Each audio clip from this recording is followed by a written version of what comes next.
O mundo está vivendo um momento extremamente polarizado, mas o que está em jogo com tudo isso é muito maior do que a vitória de um partido ou de um ideal político, e sim a liberdade de todos. Para isso que a Web3 já foi criada há muito tempo, o Bitcoin e outros mecanismos, mas em algum momento, lá no passado, isso se via como meio que utópico, um sonho e até apocalíptico, né? Então, precisar disso para quê? Não, jamais o mundo caminharia para essa direção. Mas o que a gente está vendo hoje, bem claro aos olhos de todos que querem ver, é que o mundo está cada vez mais polarizado e a polarização é bem clara. É liberdade, democracia, ou você quer ser controlado e vigiado pelo Estado, ou seja, ausência da democracia e da liberdade. Esses são os polos que estão acontecendo. Se você não enxergou isso ainda, cuidado, porque realmente é exatamente isso que está em jogo. E se você não entendeu o que é que Satoshi Nakamoto já vinha falando, vinha preocupado lá há muitos anos atrás, Daniel, daqui do Brasil, o Daniel Fraga e outros libertários, era justamente a preocupação desse excesso de poder na mão do Estado. Isso, obviamente, não deu certo em lugar nenhum que foi implantado, né? Pelo menos não que eu conheça nessa Terra, nesse planeta. Todos os países e nações que tentaram implementar esse mecanismo de excesso de poder na mão do Estado acabou levando a nação à fome e ruína. Então, a perseguição à filosofia do capitalismo e saída da culpa da falha humana, ou seja, o Estado que fica apontando a culpa ao capitalismo, ele está querendo dizer que a culpa não é do homem, não é deles, né? Ou seja, mas é o que a gente vê ao contrário, né? Inclusive, esse tipo de discurso, às vezes, quando estão ali anos no país, não mudam nada, né? Então, realmente, é complicado. Mas e aí? E o futuro? E o que é que a gente pode ver daqui para frente acontecer? E esse universo das criptomoedas, onde é que ele entra aí? Na minha visão, entra como mecanismos que muita gente não entendeu ainda. Muitas das criptomoedas têm um excelente projeto, excelente missão. Estou fazendo aqui entre aspas, vocês vão entender por quê. Porque na maioria deles são projetos centralizados, que tem um dono por detrás. Então é meio louco na minha cabeça, escroto, você levantar a bandeira de descentralização, mas você, de qualquer forma, ser o dono de alguma coisa ali, ter dono também, então é meio complicado. A única coisa que é realmente descentralizada é o Bitcoin.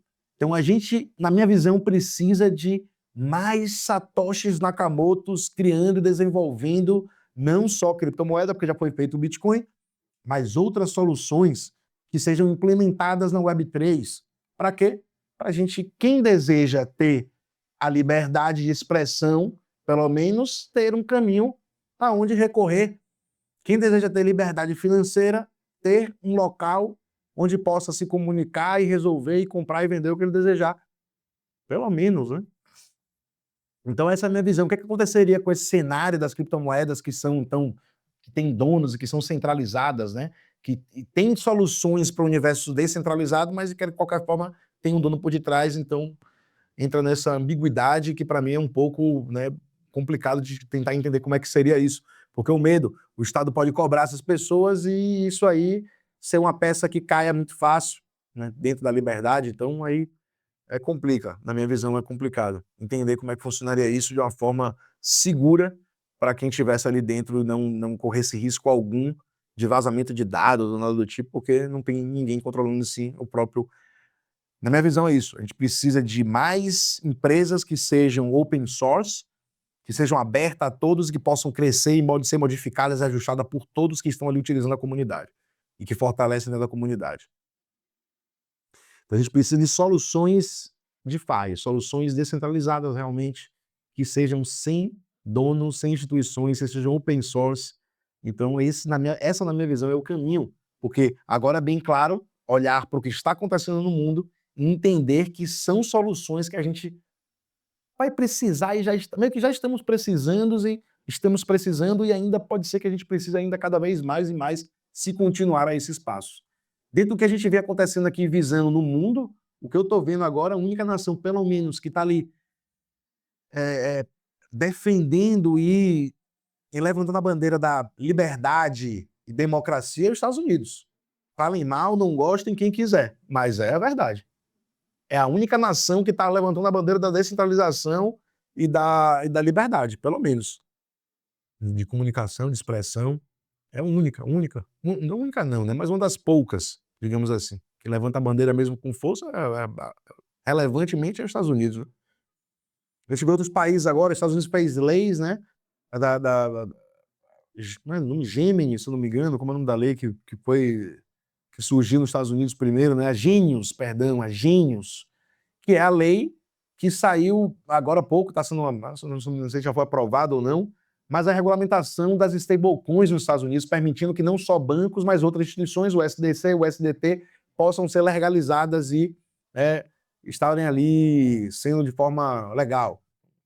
Para eles é interessante, como eu falei já, elas são lastreadas no próprio dólar, então, ou moeda física, ou títulos de tesouro de curto prazo. Então, para os Estados Unidos também isso é muito vantajoso. E eu vou trazer uma novidade aqui para vocês, que não só os Estados Unidos que está tentando se adiantar com isso, mas a lei Gênios tem outras leis também que são atreladas, digamos, vinculadas à lei Gênios, que proíbem que os Estados Unidos, o Estado, produzam CBDCs, produzam stablecoins.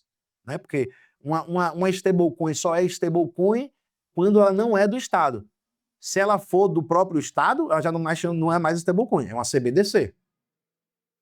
Então, é isso. Os Estados Unidos, pelo menos, tem lei que está se preocupando com isso e já querendo proibir. Mas o que a gente vai mostrar aqui agora é que o Japão, ele está agora também trazendo essa novidade. Agora o Japão vai ter a primeira stablecoin, mas se eu não me engano, pelo que eu vi aqui, a primeira stablecoin lastreada em iene será lançada este ano. Entender aqui se ela é uma stablecoin do próprio governo, se for, na minha visão, é um CBDC. A gente não sabe o quanto pode ter de controle e vigilância em cima dessa moeda, né? Ou se é de algum banco, instituição que estão aqui. Vamos entender isso aqui, ó. Depois de estabelecer a base regulamentatória dos últimos 2 anos, o Japão está pronto para aprovar sua primeira stablecoin, Yen-Den, neste outono, abrindo as portas para remessas e pagamentos baseados em blockchain e sua moeda nacional. Isso aí é um facilitador para comércio, inclusive dificultaria, né, as sanções. E como é que vai ser sancionar stablecoins, né, dentro da blockchain? Mais complicado. Então a gente começa a ver um universo acontecendo aí onde as sanções já começam a ter certas limitações, né? Enquanto é um sistema mais centralizado de alguma nação, né, é complicado, mas enquanto chega na blockchain, aí já fica mais difícil de conseguir. Primeira stablecoin será emitida pela fintech local JP. Aí, ó, não é do Estado, pelo menos é isso. A gente sabe que não é do Japão, então não é uma CBDC, menos mal. Não sei o quanto eles vão exigir de vigilância e controle, que está registrando como operadora de transferência de dinheiro. Será uma stablecoin totalmente colateralizada e lastreada individualmente por depósitos bancários e títulos de governos japoneses. Aí, como eu falei, esse é um interesse bem claro que, na minha visão, tem em qualquer estado. Porra, qual é o problema que a galera está tendo hoje em dia, que os estados estão tendo, né, o dilema de Triff, quem quiser dar uma pesquisada maior aí, que é você, dilema de Triff cabe aos Estados Unidos, obviamente, não tô querendo me referir ao Japão, mas, assim, esse é um problema das moedas fiduciárias, ou seja, o governo poder imprimir muita moeda acaba fazendo com que tenha inflação mais rápido. Mas e aí? Não imprimindo, será que as stablecoins, sendo como um paralelo ali das moedas, vão ajudar nesse controle da inflação e fornecendo mais liquidez para os mercados? É bem interessante, elas vão ser balastreadas em títulos, em moedas ou em títulos, querendo ou não, vai estar fortalecendo o iene também, que fortalece o Estado ali, o governo, né? Como no caso dos Estados Unidos, por isso que o interesse dos Estados Unidos de regulamentar isso aí, né? E poder também colher frutos e, sei lá, taxas, impostos, sei lá, que eles vão querer cobrar mais, mas é isso. É um caminho que a gente está vendo Alguns países, ao contrário de incentivarem stablecoins que são, né, de fintechs, de empresas, né, como o SDT, o SDC, querem criar sua própria moeda, que vem o caso do Drex. Eu vou fazer um vídeo também falando sobre isso.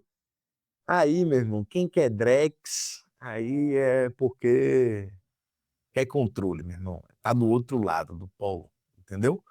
Quem é a favor de moedas digitalizadas de governos, do governo é a favor de uma moeda própria, digital, tenha medo. Quando você ouvir isso, pode ter medo, certeza. Isso é sinônimo de controle, pô. É o sonho dos caras. É bloquear, subtrair imposto, quiser fazer o que eles quiserem, é controle total e absoluto do capital de todos. Às vezes a gente comentou, às vezes no vídeo que eu fiz sobre o Drex, falando, mas isso é bom porque eu não vou nem me preocupar com os impostos. Pô, a pessoa se preocupar é querer arrumar desculpa na mente para se sentir mais confortável com a dor. Não é possível um negócio desse, porque tá de brincadeira, pensar num negócio desse e não entender que nações que estão aí subtraindo, quanto mais quer subtrair, acredite, são as que menos fazem pelo povo. Tô errado? Ou as que querem subtrair fazem muito? Me diga uma nação que subtrai muito do povo e faz muito pelo povo. Desconheço. Conhecer. Quem mais quer subtrair do povo, quem mais quer cobrar imposto, é quem menos faz. Por quê? Aí fica para vocês me dizerem. Pois é, Japão tá vindo aí com mais uma moedinha fiduciária, né? Fiduciária não, né? Uma stablecoin, perdão, galera. Japão tá vindo com a stablecoin nova aí, querendo já entrar na onda junto com os Estados Unidos também. Eles acho que entenderam esse mecanismo aí de fortalecimento, né, da própria moeda, imprimir um pouco menos e ter mais ienes, mais liquidez disponível, né? Acho que é bem interessante aí. Deixa seu comentário para você me dizer o que é que você acha disso aí. Essas stablecoins sendo lançadas por países, acredito que isso aí tende a ser uma tendência, né? A gente vai ver mais países agora lançando também stablecoins. E vamos ver até onde vai parar isso aí, né? E tem um lado que eu falei para vocês, que é o lado da descentralização. Quero ver coisas descentralizadas sem dono chegando por aí. Por favor, Satoshi Nakamoto, gênios, criem soluções para problemas atuais de forma descentralizada, com open sources, códigos abertos para todo mundo ter acesso a tudo e mexer em tudo, e é isso. Tamo junto, até o próximo vídeo e um abraço.